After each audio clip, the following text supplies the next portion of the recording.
Bonsoir à tous, bienvenue dans ce 19-20. L'actualité à présent dans votre région, c'est d'abord cette alerte canicule. L'Île-de-France est placée en vigilance orange à partir de demain 14h. Nous verrons que les riverains de l'aéroport de Roissy réclament l'interdiction des vols de nuit pour pouvoir dormir les fenêtres ouvertes. Il a fait chaud aujourd'hui à Paris, 28 degrés jusqu'à 31 au sud de la Seine-et-Marne. Les franciliens et les touristes en ont profité, vous le voyez sur ces images. Mais ce n'est rien à côté de ce qui vous attend cette semaine, jusqu'à 36 degrés demain dans le Val d'Oise, 40 mercredi. D'où cette proposition du maire de Saint-Prix d'interdire aux avions de voler la nuit en période de canicule. Les riverains de l'aéroport de Roissy pourraient ainsi dormir les fenêtres ouvertes. Tania Watine, Kelly Pujard.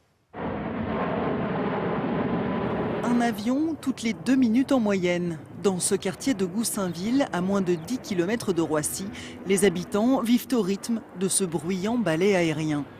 Par cette chaleur, Claude préfère dormir la fenêtre ouverte. Mais le bruit incessant des atterrissages et décollages trouble son sommeil. On dort seulement 4 heures. Si on a bien un sommeil, on peut dormir, mais la fenêtre fermée, et ouverte comme ça. Vous voyez, vous entendez déjà là. Alors la nuit, ça fait encore plus fort. Chaque nuit, 300 000 Valdoisiens sont survolés par des avions à moins de 1000 mètres au-dessus de leur oreiller. Pour leur permettre de dormir la fenêtre ouverte, le maire de Saint-Prix dans le Val d'Oise demande à l'État la suspension des vols de nuit à Roissy pendant la canicule. Actuellement, il y a 163 vols entre 22h et 6h du matin contre 0 à Orly et quelques dizaines à Londres par exemple.